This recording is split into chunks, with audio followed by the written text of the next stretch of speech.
Welcome to my channel. What if the quiet girl with a clipboard wasn't who she seemed? When Mira Carson picked up a forgotten rifle, the shot she fired silenced an entire military base and woke a ghost the world thought was buried. Now, with enemies resurfacing and secrets unraveling, she must choose, stay invisible, or become the legend they tried to erase. You ever hear a room go silent without anyone saying a word? That's what happened the moment I pulled the trigger. It wasn't supposed to be my weapon, wasn't supposed to be my range, wasn't even supposed to be my business. But the moment my shot landed, dead center, 800 yards out, the only sound left was the wind cutting through the concrete canyons of Falk Ridge Training Post. Let me back up. Most days I blend in. Name's Mira Carson. I log inventory, tally equipment, and hand out requisition forms to people who don't even remember my face after 5 seconds. My fatigues are standard, my badge says logistics specialist, and the highest stakes decision I'm expected to make is whether to restock tracer rounds now or after chow. I don't mind. It keeps the questions to a minimum. But that day, they brought the M24 out. Barrett, long-range config. Satin finish on the barrel, custom-tuned bipod. I knew that weapon like it knew me. And someone, probably a junior in Bravo Squad, had left it sitting unattended like a toy at recess. I stared a little too long. Where'd you get the idea to even look at that rifle? Barked Master Sergeant Alden, a man who'd spent more years yelling than most people spent breathing. What are you, the janitor for the armory? He wasn't the only one who laughed. Training day always brought out the worst in the base's alpha types. They saw anyone nod in their ranks as background noise. And to them, I was just that, background. The invisible girl with the clipboard. So when I stepped up to the bench, they kept laughing. Cracking jokes about secretaries playing G.I. Jane. Telling each other I must have thought the scope was a rearview mirror. I didn't answer. Didn't need to. I'd spent the last 2 years pretending I didn't hear people. It's amazing what you learn when no one bothers to hide their opinions around you.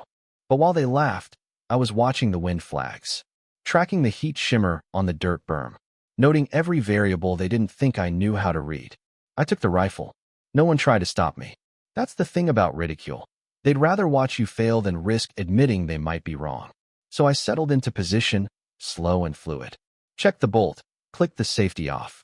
Adjusted the bipod 3 notches lower to account for the slight incline they hadn't bothered to correct. Dialed the scope 2 clicks to the left. By now, the laughter had softened. Something in my movements must have said I wasn't just messing around. I pressed my cheek to the stock, exhaled slow, and squeezed. Crack. Digital monitor lit up like Christmas. Dead center. 800 yards. Perfect shot. 1 round. The silence was instant, heavy, and total. A few soldiers blinked like they hadn't seen it right. One of the instructors leaned closer to the screen like the monitor might confess it was lying. But it wasn't. Neither was the second shot, or the third. Tight grouping. Clean. No deviation. You could have covered all 3 holes with a silver dollar. Then he walked in, Colonel Reddick. If I'd had any doubts about the shot being real, the way his face changed told me everything. His stride faltered. His jaw clenched. His eyes locked on me like I'd just kicked a door open on a memory he'd spent years trying to forget. He opened his mouth, voice rough like gravel. Where did you get that rifle? But there was no fury behind it. Just recognition. And something close to fear. The rifle was still warm under my hand when Colonel Reddick stepped fully onto the range, boots heavy on concrete, his presence dimming the sun itself for a few seconds. Nobody spoke. Even Master Sergeant Alden, loudest man on post, shrank a little when the colonel's eyes scanned the monitor. He didn't look at the screen for long. He looked at me. Mira Carson, he said slowly, reading my name patch like it was the punchline to a joke he never saw coming. Your logistics. Admin rotation. I stood up, cleared the chamber, and set the rifle down with care, just like I'd done 100 times before in places these soldiers had never heard of. I didn't say anything. I didn't have to. Reddick turned to Alden. Where'd she get the M24? She just, sir.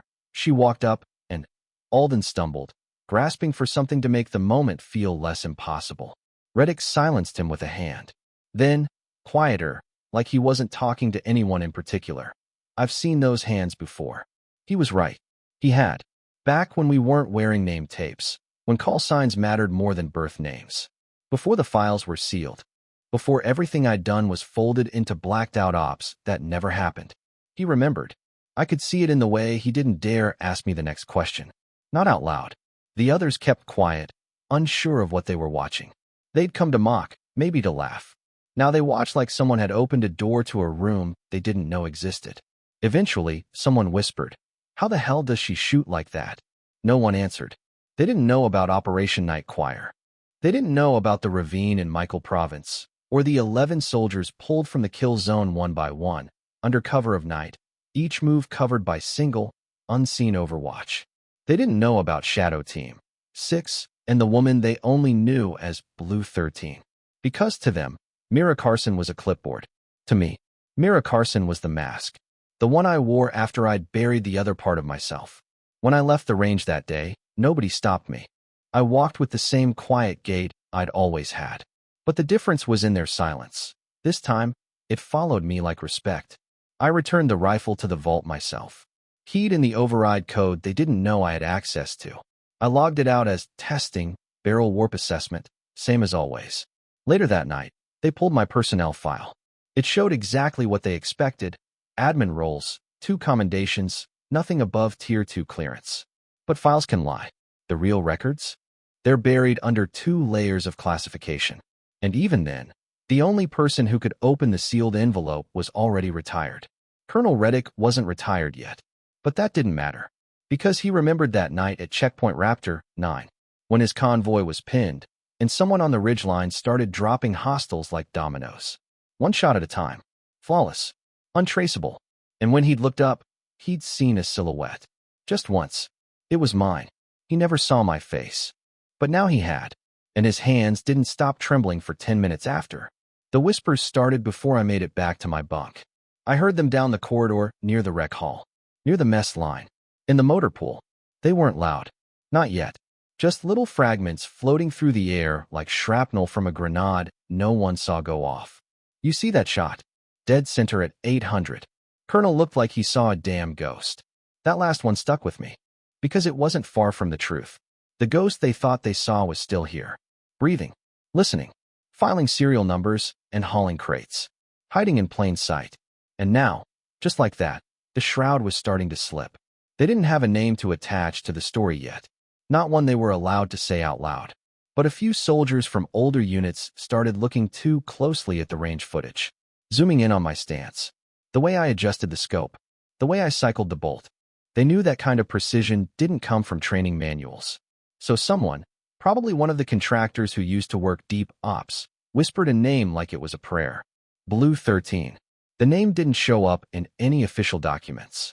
You'd find more intel digging through fairy tales.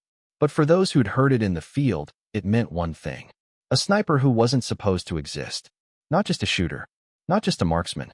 But someone who operated under such secrecy that even confirmed kills were rerouted through other units to mask her signature. They said she'd been deployed to 6 continents in 4 years. They said she once neutralized an enemy command chain by taking out 9 targets in under 3 minutes. All from over a kilometer out, with a suppressed bolt action. They said she vanished the day the op in Gora Valley went sideways. The truth? She didn't vanish. She became me. They buried the name. Scrubbed the files. Relocated me under an admin cover with forged evaluations and the kind of career path that would bore most people into obscurity. That was the point. No one looks too closely at the woman who keeps your ammo count in order. I was okay with that. For a while. Until that rifle showed up again. That night, Reddick showed up outside the storage bay. I was re-stenciling some gear tags, pretending not to notice the way his shadow paused before stepping in. "You know what you just did today?" he asked. "I cataloged 3 crates of optics, sir." I replied without looking up. He didn't laugh. "They're talking, Carson. People who shouldn't know your name are starting to guess it." "Then they're guessing wrong." "Are they?" His voice was quiet. "Careful." I didn't answer. He stepped closer. "I saw you and Michael. That wasn't just cover fire. You orchestrated it. You saved lives no one else could have reached. That was a long time ago. And you're still that person. You never stopped being her." Now I looked up. If that were true, you'd be dead already. Because they didn't just erase Blue 13. They made sure she'd never come back. Reddick didn't respond for a long moment. Then he said something I never expected from him. I didn't authorize that rifle to be logged into the range today. I raised an eyebrow. Then who did? He shook his head. Don't know. But someone high enough cleared it. And I don't believe in coincidences anymore. That gave me pause. Because neither did I. I couldn't sleep that night. Not from fear. Fear left me a long time ago. But from the itch that only returns when patterns stop making sense. I replayed the moment on the range over and over again in my head. Not the shot. That was instinct. Automatic. What I couldn't figure out was the rifle. It was a ghost weapon. Serial filed off. Optics custom-tuned. Suppressed barrel, non-standard. And not just any build, it was mine. Not a clone. Not a copy. My old config. Down to the micro scratches on the left bipod hinge from the terrain in Akam province. The slight burn mark on the cheek rest from that incident on the evac bird. The high-tension sling that only someone with small shoulders would bother installing. That rifle had been retired when Blue 13 vanished. Locked away in a vault no one at Falkridge should have ever had access to. And yet, there it was. Like it had waited for me to come back. I knew what it meant. Someone was testing the waters. Someone high enough to override base protocols. Someone who remembered and didn't want me forgotten. I needed answers. And I knew exactly where to start. The base logistics system wasn't just built to track gear. It logged every authorization request down to the second. Most people thought those entries got auto-deleted after 48 hours. But I knew better. Falkridge servers had a mirror system. One that sat in a forgotten node under the northern storage bay. Old system. Obsolete. But untouched. Perfect for finding things people wanted buried. At 0130, I slid my keycard past the outer security point. No one guards a cold archive room. I stepped into the chilled air, the hum of dormant servers welcoming me like old friends. It took 10 minutes to bypass the outdated encryption. And then there it was. Access ID 17 Zulu, clearance override from Joint Command Internal Security, dated 2 days ago, with a note. Authorized per OP Blackveil Dormant Asset Reactivation. M25 config. Blue 13. Observation only. No engagement directive. It wasn't just the rifle they'd sent. It was me. Someone was trying to draw Blue 13 out. And they were watching. By morning, the energy on base had shifted again. The same soldiers who once chuckled when I walked through the armory were now stepping aside. Some offered awkward nods. Others just stared. I let them. Let the weight of silence do the explaining. Even Sergeant Alden didn't speak when we passed each other near the chow line. Just muttered something under his breath and walked away. Maybe he remembered how confident his voice sounded before the first shot. That day, I stayed busy. Pushed the thoughts down. Filed more gear than usual. But just after 1400 hours, a private from comms ran up to me. You need to get to HQ. Now. Colonel wants you in brief room 3. My pulse didn't spike. My steps didn't quicken. But I felt the room tilt slightly around me as I walked toward the door. Because brief room 3 wasn't for logistics. It was for operations. Brief room 3 sat 2 levels below the main operations hub, walled in thick concrete and silence. No windows. No comms bleed. No casual access. The kind of room that held debriefs no one admitted happened. When I stepped inside, I didn't salute. Not because I forgot, but because everyone in that room already knew who I was. Reddick was there. So was Lieutenant Gray from Counterintelligence. A few others, older men with clearance badges that glowed faint red under UV light. They didn't speak at first. Just stared. Take a seat, Carson, Reddick said, though the name sounded strange coming from him now. I sat. Gray stood, clicking a remote that brought the wall screen to life. It played grainy footage, range camera feed from the day before. Me behind the rifle. 3 shots. Each one dissected with surgical overlays, wind variables, trigger timing, even heart rate sensors they didn't think I knew existed in the scope mounts. You're aware this rifle is officially listed under the decommissioned inventory of Task Unit 13, Gray said flatly. I am now. And that its reactivation requires Joint Command approval and Level 6 authorization. I met his stare. Then maybe you should be asking who gave that authorization. He didn't flinch, but Reddick spoke up instead. She already did. Found the echo logs. Gray's eyes flicked sideways, so fast most wouldn't catch it. But I did. I had him. I want to know why, I said.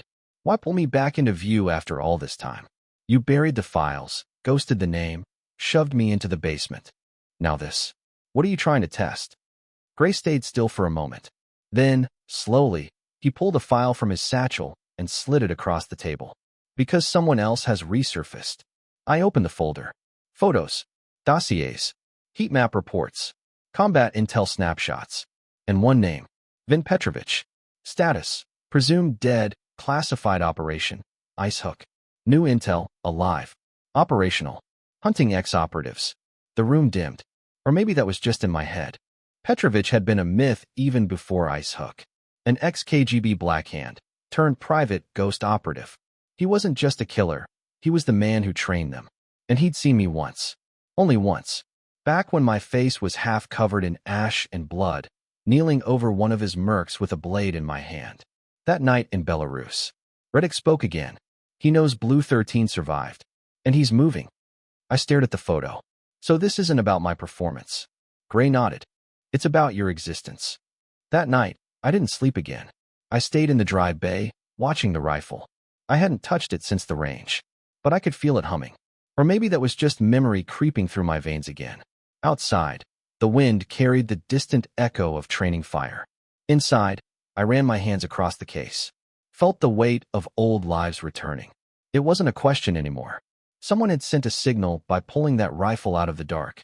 And Petrovich had likely received it too. There wouldn't be another briefing. No mission order. No official reactivation. Just a whisper in the dark that said, "You're needed again." And maybe, that's all I ever really was. A name made for when the rules didn't apply.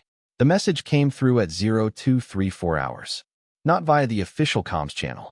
It was embedded inside a corrupted maintenance update file for the optics terminal. Clever. Crude encryption. But I knew the signature immediately.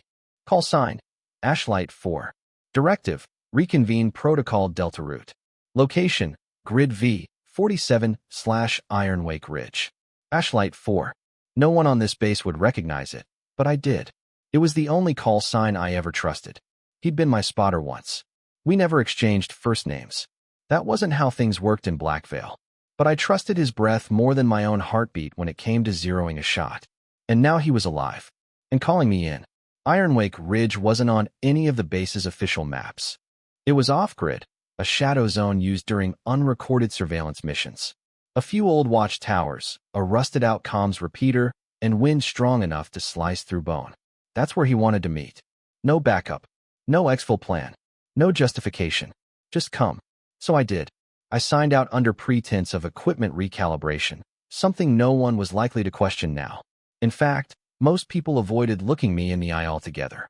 It was easier to pretend I didn't exist than confront what they'd seen. I moved through the perimeter checkpoints unnoticed, same as I always had. That's the irony. When you're invisible, you can go anywhere. Even into places no one returns from.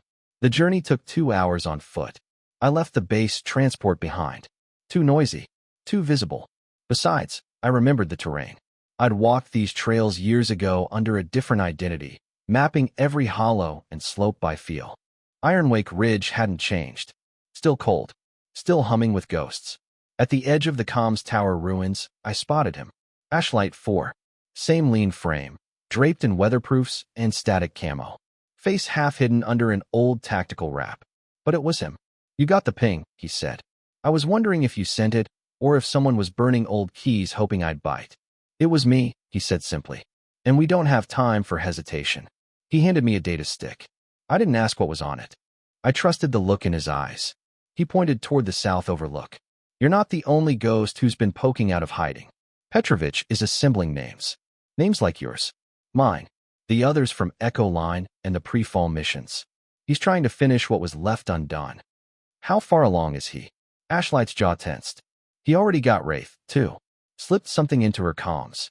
Shut her down before she knew she was compromised." I exhaled slowly. "And you think he's here?" "I know he is. Grid V, 53. I've seen the heat signatures. It's not just recon. It's a hunt. And he brought others." That's when I knew what this was. This wasn't about one shot on the range. It was a warning. Someone wanted me awake because they knew what was coming. And because I was the only one who could stop it. I stared down the valley from Ironwake, wind tearing at my jacket. Somewhere down there, A man who'd been presumed dead was stitching together a kill list of names long buried. And mine was near the top. Only difference was, I wasn't hiding anymore. The sky above Iron Wake turned the color of steel as I made my way down the ridge. The weight of the data stick in my pocket wasn't physical. It was the kind of pressure that settles into your lungs when you realize what's coming. Ashlight, for had given me more than just coordinates. Inside the encrypted drive was a list. Not long, just 5 names, for had already been crossed out. I recognized them all. Operatives from the same forgotten program. People like me, reassigned, buried, or in the official case of Theta, 9, killed during re-entry failure. The kind of deaths no one questioned, because they were never allowed to ask. Only one name wasn't crossed out. Mine. And at the bottom, a simple line. Final node converges, Ravenstone array. 96 hours. Ravenstone. Another shadow site. One that technically didn't exist. No base, no guard towers, no lights. Just a former telemetry station built deep into the spines of the Western Ranges. Decommissioned, repurposed, then wiped off official records. Back in the day, it served as a kill switch relay. The kind of place you only go to when failure is no longer an option, or when you want something erased without anyone hearing the shot. Ashlight was already moving. We need to go quiet, he said. I've got a rig 2 clicks east. No pings. No tracking. We hiked in silence. Every few minutes I'd catch him glancing over, like he still couldn't quite believe I was here. You shouldn't be alive, he finally said. They told us Blue 13 was burned.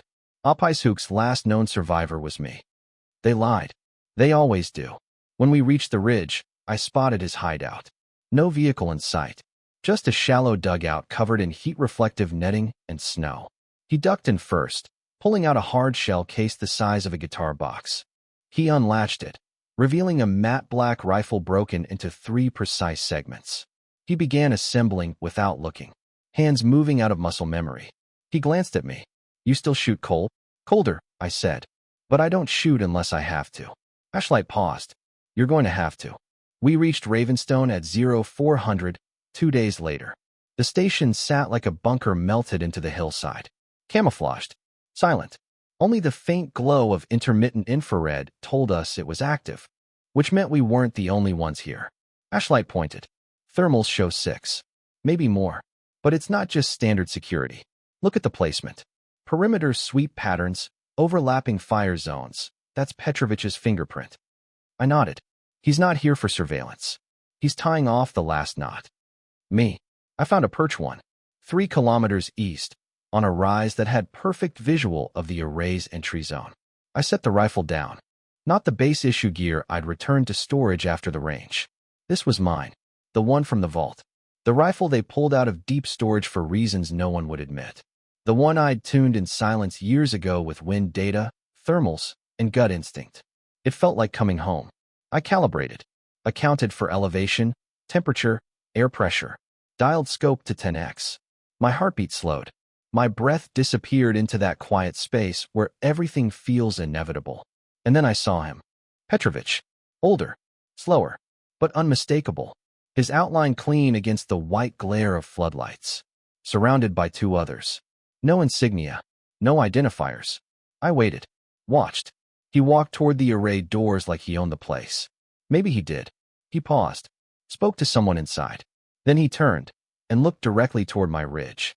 Not toward me. Not exactly. But close enough to make me question whether this was still an ambush or now a standoff.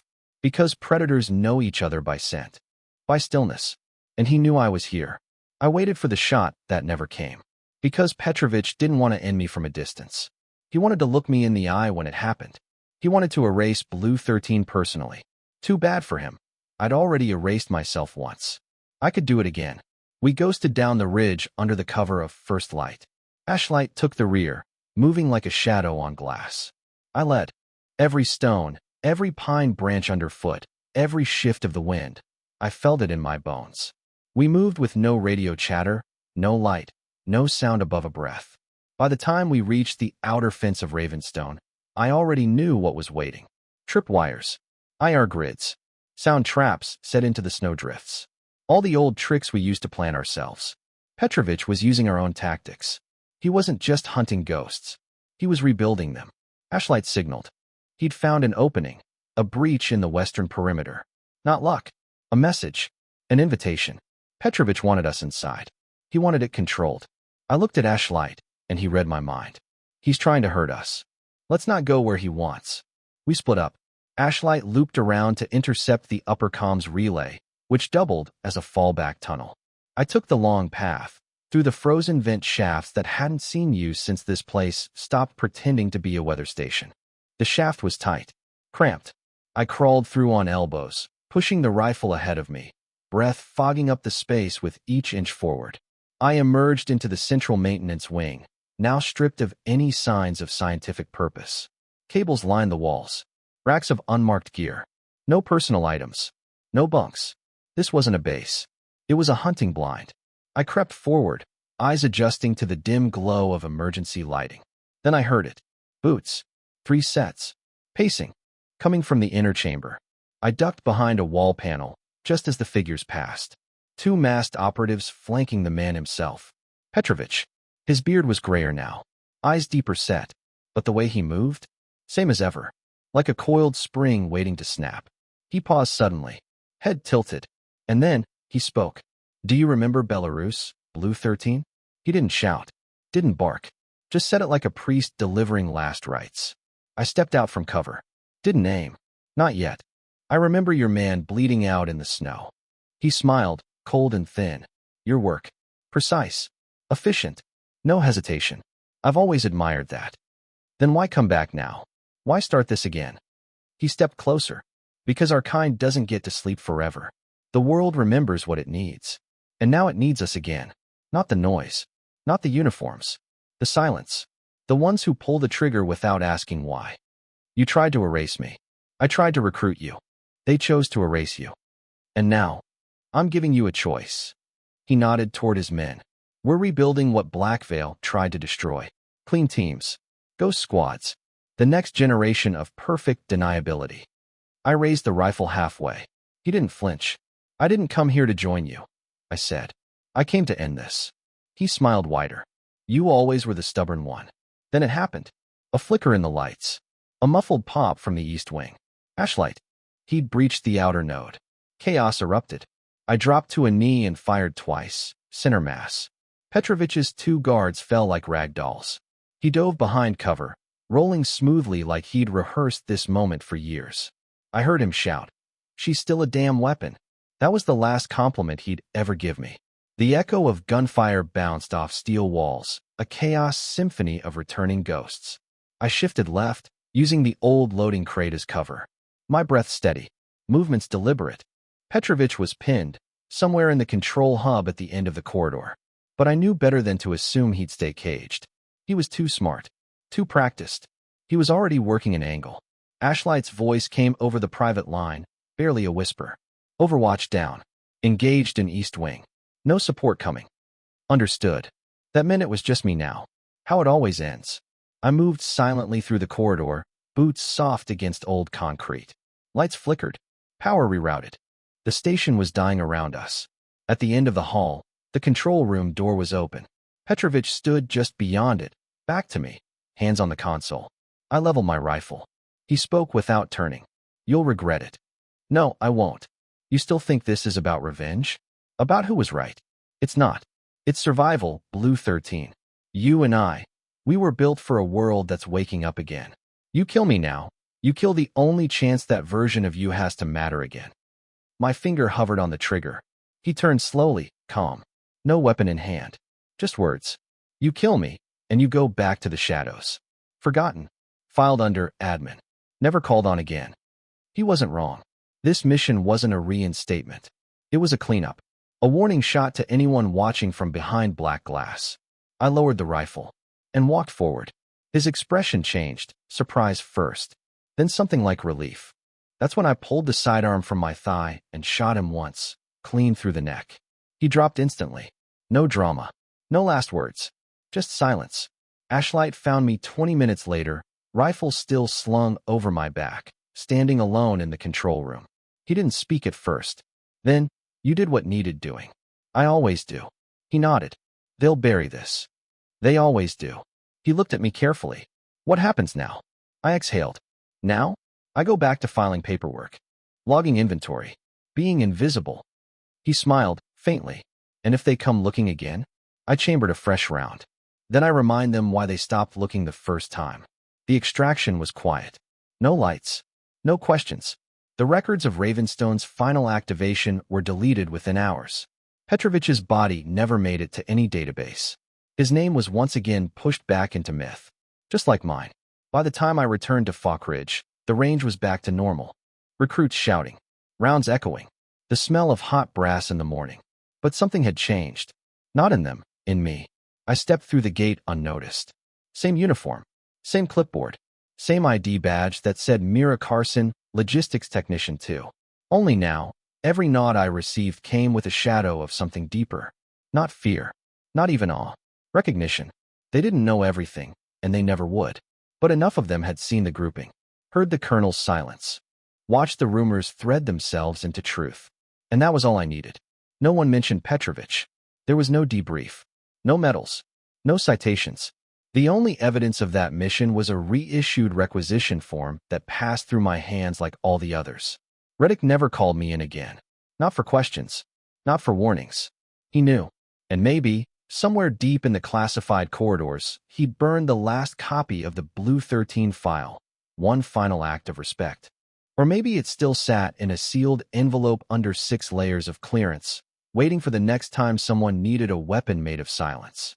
But I didn't care either way. I wasn't back, because I'd never truly left.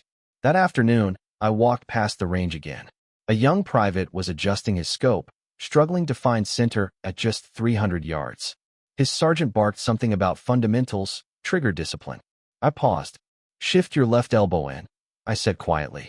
And stop holding your breath. Let it move with you. He turned, startled, looked at my name patch, probably confused by the clipboard. But he adjusted. Fired. Bullseye. His eyes widened. The sergeant stared. I just nodded once and kept walking, because it didn't matter if they knew my name. What mattered was that they understood one thing now. Precision doesn't ask for permission. It only shows up, quiet and final. Just like I did.